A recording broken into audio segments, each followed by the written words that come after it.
इस मकर संक्रांति के दिन तुलसी पूजा होगी या नहीं, जल चढ़ाया जाएगा या नहीं, आइए वीडियो में जानते हैं। एकादशी और जो संक्रांति है वह कैसे मनाएं, किन नियमों का पालन करें, एकादशी के दिन संक्रांति के किन नियमों को आपको छोड़ना होगा, किन नियमों का पालन करना होगा, साथ ही गुरुजी द्वारा बताए गए 2 सर्वश्रेष्ठ उपाय, खास तौर पर जो कि रोग मुक्ति, आपके व्यापार में वृद्धि, कर्ज इत्यादि मुक्ति और धन लक्ष्मी में वृद्धि के लिए सहायक होंगे। आइए इस छोटे से वीडियो में जानने समझने का प्रयत्न करते हैं, बस आप अंत तक बने रहे। सबसे पहले आप जानते होंगे इस बार 14 जनवरी को भगवान सूर्य नारायण मकर राशि में प्रवेश करेंगे शाम को 3:06 के बाद, और उसके बाद ही पुण्यकाल शुरू होगा। ऐसे में 14 जनवरी को षठतिला एकादशी है, तो एकादशी के दिन तुलसी में जल नहीं चढ़ाया जाएगा, जल को 14 तारीख को नहीं सींचा जाएगा तुलसी में, इस बात का आप ध्यान रखें। एकादशी व्रत करें या ना करें, इस नियम का आपको ध्यान रखना चाहिए। सिर्फ आप सभी को क्या करना है कि तुलसी के समक्ष हाथ जोड़कर प्रार्थना करनी है और काला तिल डालकर आपको तुलसी में षठतिला एकादशी यानी 14 जनवरी संक्रांति के दिन सिर्फ दीपदान करना है। चाहे तो लंबी बत्ती का दीपक लगाए, चाहे तो गोल बत्ती का, इच्छा आपकी है। परंतु इस संक्रांति के दिन जब षठतिला एकादशी होगी तो तुलसी में जल नहीं चढ़ाया जाएगा, तुलसी की पत्ती नहीं तोड़ी जाएगी, सिर्फ तुलसी माता को प्रणाम कर कर वहां बैठकर जो आप कथा सुनते हैं वह सुने और सिर्फ काला तिल डालकर आप दीपदान करें। इस नियम का जो है ध्यान रखें, नहीं तो आपको भारी दोष लगेगा अगर आप षठतिला एकादशी 14 तारीख को तुलसी में जल चढ़ाएंगे तो। अब प्रश्न आता है, दीदी दान पुण्य का शुभ मुहूर्त क्या रहेगा? 14 जनवरी दान पुण्य का शुभ मुहूर्त 3:06 के बाद ही रहेगा। आप शाम को 5 बजे तक कभी भी दान पुण्य कर सकते हैं। इसके साथ साथ क्या एकादशी व्रत हम शुरू कर सकते हैं? आपका प्रश्न आता है। बिल्कुल, आप एकादशी व्रत, क्योंकि खर मास शुरू हो चुका है, सूर्य भगवान राशि परिवर्तन कर चुके हैं, आप एकादशी व्रत षठतिला एकादशी से शुरू कर सकते हैं। अब प्रश्न आता है कि कौन कौन से सुंदर रूप में हम उपाय कर सकते हैं।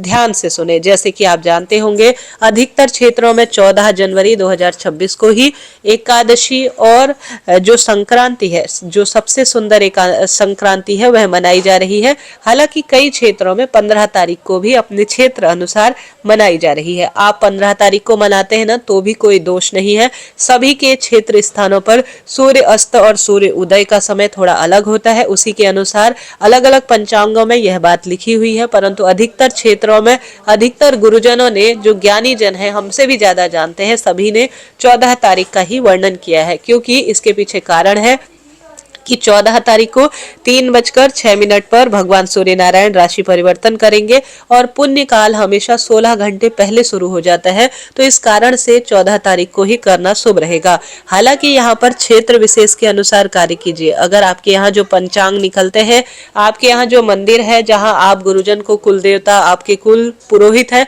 उनसे एक बार राय जरूर ले, क्योंकि आप समाज से अलग हो नहीं सकते। जैसा आपके यहाँ समाज में 14 तारीख को चल रहा है तो 14 को करे, 15 को करते हैं तो 15 को ज्यादा शुभ और श्रेष्ठ रहेगा। मेरी माने, मेरे अनुसार आप कहें, मेरे जो मैं पंचांग में हमेशा आपको शुभ अशुभ समय बताती हूँ, उस अनुसार हमारे क्षेत्र में तो 14 तारीख का ही दिया हुआ है। अब इसी दिन एकादशी का हमें व्रत करना है और इसी दिन हमें सभी को अपने जो संक्रांति के कार्य है दान पुण्य के, वह करने हैं। अब दिनचर्या कैसे रखनी है, चावल का प्रयोग कहाँ किया जाएगा, कहाँ नहीं, ध्यान से सुने। अब आप सभी कभी भी संक्रांति के दिन इस बात का ध्यान रखिए कि दूसरों के घर का हमें अन्न ग्रहण नहीं करना चाहिए। प्याज, लहसुन, तामसिक चीजें आपको एकादशी संक्रांति पर कभी भी, क्योंकि भगवान सूर्य नारायण और हर देवता जो है सुंदर रूप में इस दिन के स्वामी होते हैं। इस दिन पितरों के निमित्त तर्पण, दान पुण्य किया जाता है, दीपदान और कई तरह के नियम लिए जाते हैं। जैसे राम नाम लिखने का नियम, 100 सेरी दान का नियम लिया जाता है। साथ के साथ इस दिन अलग अलग तरह के श्रेष्ठ नियमों का पालन किया जाता है। कैसे आप सभी 14 दीप दान करें, कैसे आप लक्ष्मी दीप प्रज्वलित करने का नियम ले, राम राम लिखने का नियम, 14 चीजें क्या बांटे, इसका सब वीडियो मैंने पहले दे दिया है। अब आप सभी को कैसे उपाय, पूजा विधि रखनी है, जैसा कि गुरुजी बताते हैं, आप सभी को एक उपाय इसी दिन करना है, अवधूतेश्वर महादेव का नाम लेकर। किसका नाम? अवधूतेश्वर महादेव का नाम लेकर। आपका व्यापार नहीं चल रहा है, घर में कर्ज काफी है, सांसारिक मानसिक आर्थिक कष्ट बंधन आपको तंग कर रहे हैं, तो 5 अलग अलग पेड़ों की पत्ती ले आइए। ठीक है, 5 अलग अलग पेड़ों की पत्ती ले आए और बबूल का कांटा ले आए। अब किसी कारण से बबूल का कांटा मिल नहीं पाता तो बेलपत्र का कांटा, गुलाब का कांटा, आप कोई सा भी ले सकते हैं, परंतु कांटा तो कांटा ही है, वह शारीरिक कष्ट को मिटाने का कार्य करता है। तो आप किसी प्लेट में या हाथ में बबूल का कांटा, 5 अलग अलग पेड़ की पत्ती और थोड़ा काला तिल ले लीजिए। काले तिल का संबंध शनि, राहु और पितृदोष की मुक्ति के लिए होता है। अपने ऊपर से या जो व्यक्ति बीमार है उसके ऊपर से तो उतारा, दुकान व्यापार में भी आप या तो 7 बार या 11 21 बार अवधूतेश्वर महादेव की जय कहते हुए इन सामग्री को हाथ में लेकर घूम जाइए। व्यक्ति के ऊपर से उतारा भी कर सकते हैं। इसे ले जाकर या तो किसी चौराहे पर या किसी बहते हुए पानी पर या पीपल पेड़ की जड़ में गुरुजी कहते हैं आपको छोड़ देना है। परंतु यह उपाय करना कब है? यह उपाय 14 तारीख को बुधवार को, जब सूर्य भगवान राशि परिवर्तन कर चुके हो। राशि परिवर्तन 3:06 के आसपास कर देंगे, तो उसके बाद ही आप यह उपाय कीजिएगा। ठीक है जी, मैंने कोशिश तो की आपको बहुत अच्छी तरह से इस उपाय को बता पाओ। अब अन्य उपाय को भी सुनिएगा। अब आप सभी को, जैसा कि अगर एकादशी व्रत करते हैं तो दशमी की रात्रि को प्याज लहसुन तामसिक चीजों का सेवन नहीं करना है, सात्विक चीजों का सेवन करें। उसके बाद एकादशी और संक्रांति की सुबह घर पर ही काला तिल मिश्रित जल से आप सबसे पहले शरीर पर उपटन लगाएं। इस दिन 6 तरह से काले तिल का प्रयोग किया जाता है।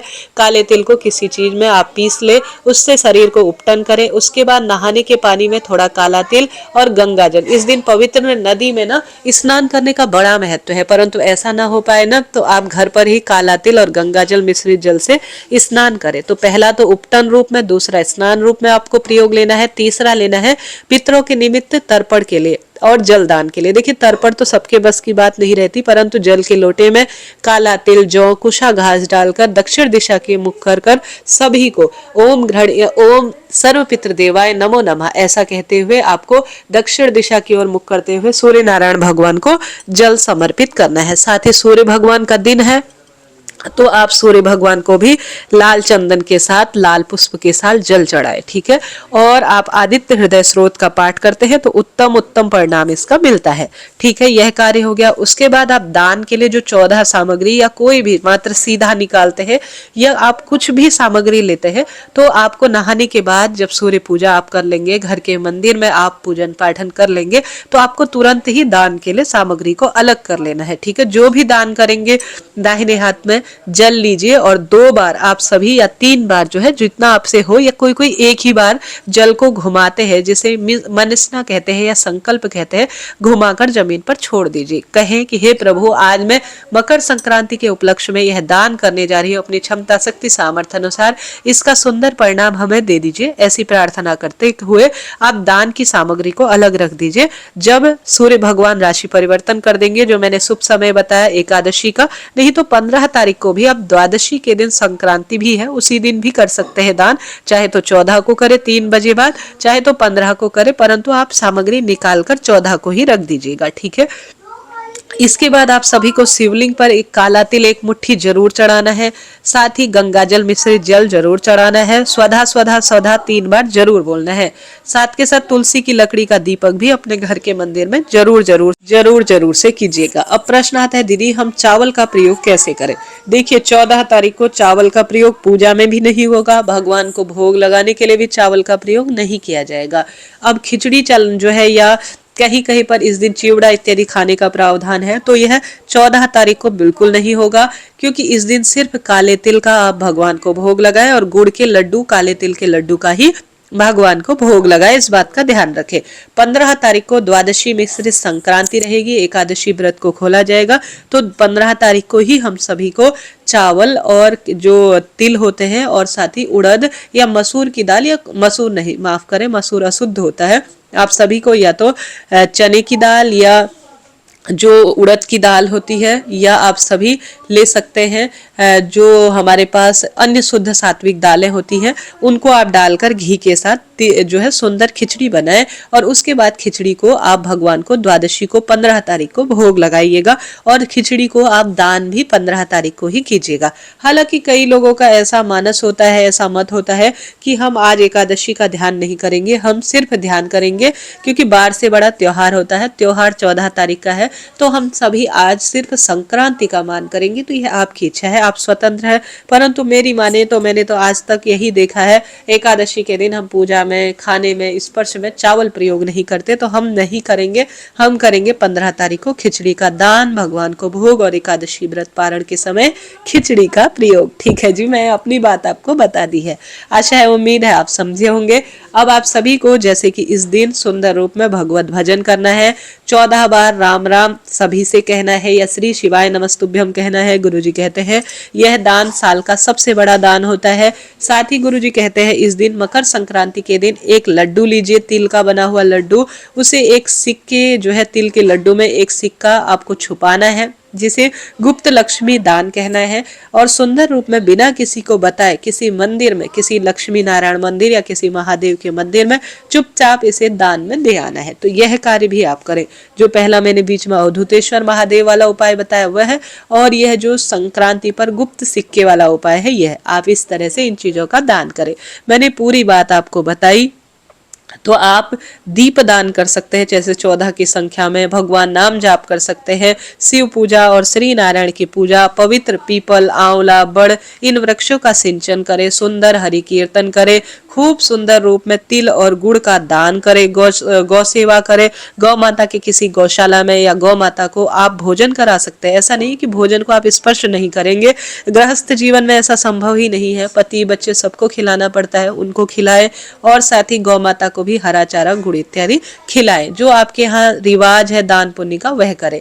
एकादशी व्रत पूरे दिन भर में करें, रात्रि को भी फलाहार करें, दूसरे दिन सुबह सूर्य उदय के बाद आसानी से व्रत, इस बार पारण का समय है तो आप खोल सकते हैं। ठीक है, इस तरह से जानकारी थी, आशा है आप समझे होंगे। कोई प्रश्न हो तो आप पूछ सकते हैं, आपका अपना चैनल है। दान कौन कौन सी चीजें की जाती है स्क्रीन पर मैंने दिखाया है, परंतु तुलसी पूजा इस बार नहीं होगी क्योंकि 14 तारीख को एकादशी के दिन जो है संक्रांति है। तुलसी में सिर्फ काला तिल का दीपक लगाया जाएगा। अगर आप तुलसी तोड़ते हैं, तुलसी में जल चढ़ाते हैं तो यह भारी दोष लगेगा।